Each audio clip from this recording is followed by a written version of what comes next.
પાટણ જિલ્લાના રાધનપુર ખાતે રામનવમી નિમિત્તે ભવ્ય શોભાયાત્રા નીકળી નગરમાં છવાયું ભક્તિમય વાતાવરણ। પાટણ જિલ્લાના રાધનપુર ખાતે રામનવમીના પાવન અવસરે દર વર્ષની માફક આ વર્ષે પણ ભવ્ય શોભાયાત્રાનું આયોજન કરવામાં આવ્યું હતું। રાધનપુર શહેરના ગાયત્રી મંદિરેથી શરૂ થયેલી આ ભવ્ય શોભાયાત્રા ભરવાડવા સ્થિત રામજી મંદિર સુધી પહોંચી હતી। શોભાયાત્રામાં મોટી સંખ્યામાં ભક્તજનો જોડાયા હતા અને સમગ્ર નગરમાં ભક્તિમય માહોલ છવાઈ ગયો હતો। વિવિધ આકર્ષક ઝાંખીઓ રજૂ કરવામાં આવી હતી, જેમાં ધાર્મિક અને સાંસ્કૃતિક ઝલક જોવા મળી હતી। ઉપરાંત કુસ્તીબાજો દ્વારા પણ વિવિધ દંગલ કાર્યક્રમો રજૂ કરી સૌને મંત્રમુગ્ધ કર્યા હતા। આ પ્રસંગે રાધનપુર વિધાનસભાના ધારાસભ્ય લવિંગજી સોલંકી, બનાસ બેંકના વાઇસ ચેરમેન કેશુભા પરમાર, ગોતરકા ગાદીપતિ સંત નિજાનંદ સ્વામી, બંધવડ હનુમાનજી મંદિરના મહંત સહિત અનેક સાધુ સંતો અને આગેવાનો ઉપસ્થિત રહ્યા હતા। શોભાયાત્રાના માર્ગ પર વિવિધ સમાજો અને સંસ્થાઓ દ્વારા સેવા કેમ્પનું આયોજન કરવામાં આવ્યું હતું। બસ સ્ટેન્ડ નજીક દેવી પૂજક સમાજ દ્વારા ઠંડી છાશ, લાલબાગ વિસ્તારમાં યુવક મંડળ દ્વારા સરબત, જલારામ સોસાયટી પાસે ઠંડુ પાણી તેમજ આઈસ્ક્રીમ સહિતની સેવા આપવામાં આવી હતી। ભવ્ય યાત્રા દરમિયાન પોલીસ દ્વારા કડક બંદોબસ્ત ગોઠવવામાં આવ્યો હતો, જેથી સમગ્ર કાર્યક્રમ શાંતિપૂર્ણ રીતે પૂર્ણ થયો હતો। નગરજનો દ્વારા રામચંદ્ર ભગવાનની રથયાત્રાનું ઉષ્માભેર સ્વાગત કરવામાં આવ્યું હતું। ખાસ નોંધનીય છે કે રાધનપુર શહેર કોંગ્રેસ તથા મુસ્લિમ સમાજ દ્વારા પણ શોભાયાત્રાનું ભવ્ય સ્વાગત કરવામાં આવ્યું હતું, જે સામાજિક સૌહાર્દનું સુંદર ઉદાહરણ છે। રાધનપુર નગરમાં જય શ્રી રામના ગુંજતા નારાઓ સાથે આખું વાતાવરણ ભક્તિમય બની ગયું હતું અને રામનવમીની ઉજવણીને એક અનોખી ભવ્યતા પ્રાપ્ત થઈ હતી। ખૂબ આજે શુભ દિવસ, પવિત્ર દિવસ, રામનવમીના દિવસે રામચંદ્ર ભગવાનની આજે રાધનપુર શહેરમાં જે અભૂતપૂર્વક એ શોભાયાત્રા એ નીકળી છે, એમાં તમામ દરેક સમાજના લોકો ધામધૂમથી ભગવાન શ્રી રામચંદ્રજીની શોભાયાત્રામાં આજે આખું નગર ઉમટી પડ્યું છે।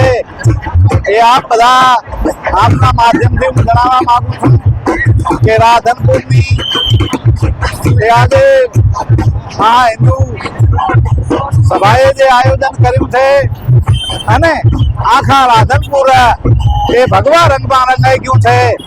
એ ભગવાન રામચંદ્રની આ શોભાયાત્રામાં એ જોડાયા છે। એ તમામ નગરજનોનો હું ફૂલની કળીઓથી સ્વાગત કરું છું અને કાયમના માટે દરેક સંપીને રહે એવી શુભકામના। દિવસે હિન્દુ મુસ્લિમ એકતા અને આપણા ભગવાનનો રામનવમીના ભવ્ય સ્વાગત કરવા માટે હિન્દુ અને મુસ્લિમ એક થઈને આજે સ્વાગત કરી રહ્યા છે। સાધુ સંતોનું તેમજ આગેવાનોનું આજે કોંગ્રેસ મોવાડી મંડળ તરફથી અમે આનું સ્વાગત કરવા માંગીએ। બોલો સદારામ બાપાની। શોભાયાત્રા નીકળી છે, કોંગ્રેસના કાર્યકર્તાનું સન્માન પહોંચાય, શું કહેવા માંગે? દર વર્ષની જેમ આ વખતે પણ રામનવમીના દિવસે, ભગવાન રામના જન્મના દિવસે આજે જે શોભાયાત્રા નીકળી છે, હર વર્ષની જેમ રાધનપુર શહેર કોંગ્રેસ સમિતિના તમામ આગેવાનો, કાર્યકરો યાત્રાનું સ્વાગત કરવા માટે અત્યારે ઉપસ્થિત છે। આવેલ સંતોનું સ્વાગત કરશું, ભગવાન શ્રી રામની મૂર્તિનું સ્વાગત કરશું અને ભાઈચારો જળવાઈ રહે, આ દેશમાં શાંતિ અને સુખચારો રહે, આ હેતુથી અને રાધનપુર શહેરમાં પણ અમન ચેન જળવાઈ રહે અને ભગવાન રામના આશીર્વાદ તમામ સમાજો ઉપર રહે, આ અપેક્ષાઓ સાથે આજે અમે લોકો અત્રે પધાર્યા છીએ। ટૂંક જ સમયમાં યાત્રા આવી રહી છે, એનું અમે સ્વાગત કરશું અને હર વર્ષની જેમ આ પરંપરા આગળ પણ ચાલુ રહેશે।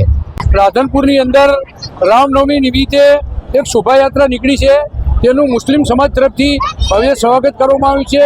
તો હું રાધનપુર નગરપાલિકા બાંધકામ સમિતિના ચેરમેન ગુલામ રસૂલ ઇબ્રાહીમ ગાંચી।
આજે રાષ્ટ્રભરમાં રામનવમીની ઉજવણી જ્યારે ચાલી રહી છે ત્યારે હું રાધનપુર રામ સેવા સમિતિ મહાસભાના સંયુક્ત ઉપક્રમે યોજાયેલા રામનવમીની શોભાયાત્રામાં સંમેલિત થયો છું.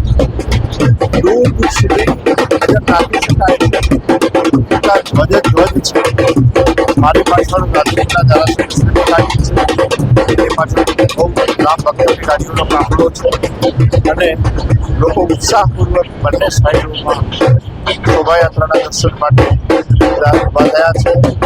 સંપૂર્ણપણે મને એવું લાગે છે કે બજાર આજે સંપૂર્ણપણે બંધ રહ્યું છે, કારણ કે લોકો રામનવમી શોભાયાત્રાને વધારવા માટે ખરા તડકામાં તડકામાં આવીને બધા લોકો એકત્રિત થયા છે અને બસ ચારે બાજુ ઉત્સાહ જ ઉત્સાહ છે.